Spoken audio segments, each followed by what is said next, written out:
কিরকম ভাবে কাটছে তুমি বলো।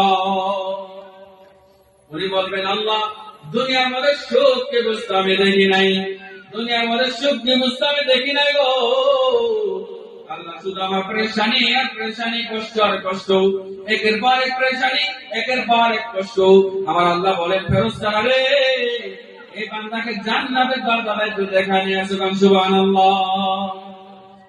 তো জান্নাতের দরজা দেখা হবে, একই অবস্থা আবার করা হবে, ও বান্দা তোমার দুনিয়ার জিন্দেগি কিরকম ভাবে কাছে তুমি বলো।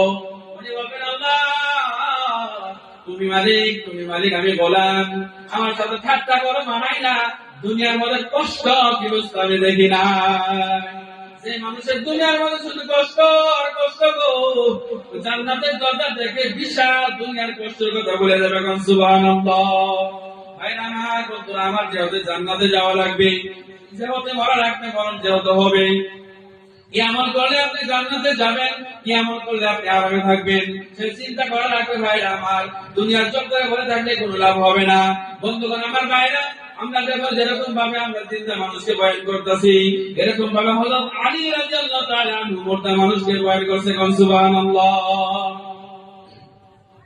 যারা আমরা চিন্তা মানুষকে বয়ান করতেছি, এরকম মুর্দা মানুষকে বয়ান করছে। কবরস্থানে যায়, এক পুরান কবরস্থানে গেছে, আর যায় বলতেছে, ইয়া আহলাল কবুর আমওয়ালিকুম কুসিমাত ওয়া দিয়ারুকুম সুকিনাত ওয়া নিসাউকুম সুওইলাত ওয়া আওলাদুকুম হুররিমাত।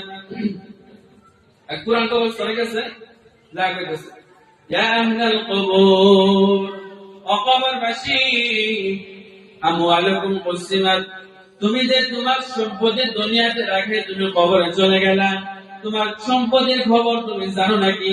তোমার সম্পদের খবর তুমি তোমার জানা আছে নাকি? তোমার সম্পত্তি সব ভাগাভাগি হয়ে গেছে। কবরবাসী, যে সম্পদের জন্য তুমি হারাম কামাই করলা, যে সম্পদের জন্য তুমি মিথ্যা কথা বললা, যে সম্পদের জন্য তুমি ফজর নামাজ কাজা করে দিলা, যে সম্পদের জন্য তুমি হারাম কামাই করলা গো, যে সম্পদের জন্য আল্লাহকে তুমি নারাজ করলা, এই সম্পদ এখন সব ভাগাভাগি হয়ে গেছে, তোমার কোনো ভাগ নাই। আমার বলে, কবরবাসী, তুমি যে তুমি দুনিয়ার মধ্যে সুন্দর করে তুমি ঘর বানাইলা, বিল্ডিং বানাইলা, সুন্দর করে ঘর বানাইলা, ওই ঘরের খবর তুমি জানো নাকি? ওই ঘরের খবর তুমি জানো নাকি? ওই ঘরে এখন অন্য মানুষেরা থাকে, তোমার কোন জায়গা নাই। যে ঘরের জন্য তুমি ফজরের নামাজ কাজা করে দিলা,